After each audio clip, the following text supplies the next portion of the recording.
DPRD Kota Palembang meminta pemerintah Palembang melakukan evaluasi terkait program PBB gratis di bawah Rp300.000 lantaran kebijakan tersebut dinilai kurang tepat sasaran sehingga mengakibatkan kebocoran PAD Kota Palembang.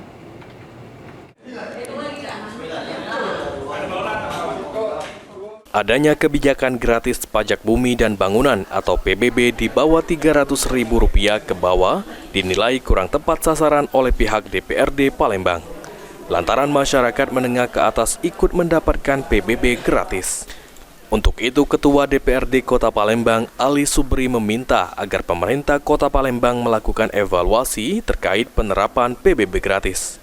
Dengan melakukan pendataan ulang terhadap masyarakat yang dianggap layak menerima PBB gratis, sehingga nantinya PBB gratis dapat tepat sasaran terhadap masyarakat yang kurang mampu di Kota Palembang.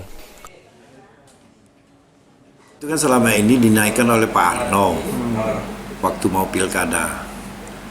Jadi keseluruhan PBB yang 300 sampai ke bawah itu digratiskan. Tapi harusnya dilihat untuk penggratisan itu.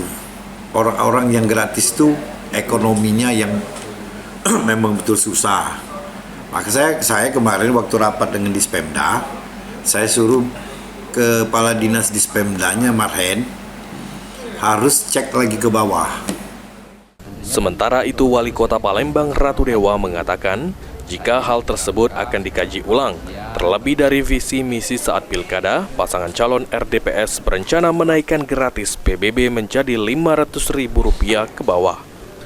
Program gratis PBB Rp300.000 ke bawah sendiri akan diupayakan dilakukan, namun dengan kriteria dan klasifikasi yang dikaji oleh pihak Bapenda dan juga asisten 3 Setda Kota Palembang agar bisa tepat sasaran. Tentunya kan untuk menghapuskan itu kan harus ada kajian dulu. Kajian secara lengkap, setelah dibuat kajian baru kita tetapkan. Aku minta dengan Bapenda melalui Pak Asisten Tigo dirapatkan dulu, termasuk dengan Inspektorat dan kita konsultasikan dengan BPKP. Tim Liputan, PAL TV.